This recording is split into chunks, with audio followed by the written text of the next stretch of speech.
रुक मुली जावा कहा दे परवा चरा यानो से खाई नहीं खा पड़े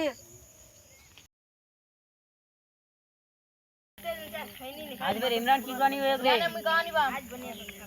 तोर बोलबार बैठा बेर काओ सीख रे मुझे जा खाई नहीं खाते ए जातो रे पकड़े आन तो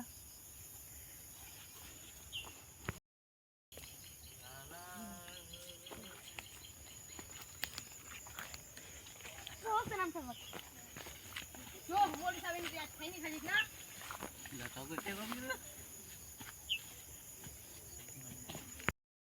रा मोली साहब आज तो की करे एमा मार मार में देखो तो चमड़ा खिले दिबे आज मोली साहब परवा छरे यानो ये खाई नहीं खा हम आज तो पुस्तर खन लगन कर अच्छा नहीं चलो नो यार आज मुर्गा बना यार बाबक जाब दे आने एग्जाम मुर्गा बन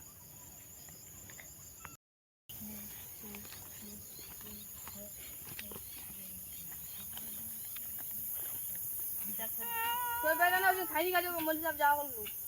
जुआ को ने थाम और ध्यान से दूर से भात लाओ नहीं खाइए कुनिया गया और थाम ने जुआ देने मो अस्सलाम वालेकुम वालेकुम अस्सलाम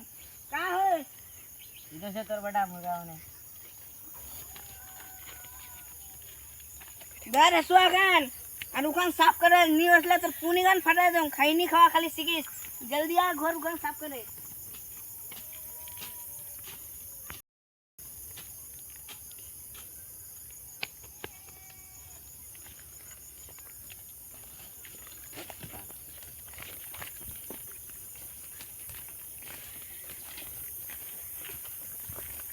वाह क्यों लो मुझे कम नहीं लो तुम मदरसा कभी उलका बोल का क्यों दा थाम रे आज तू घोर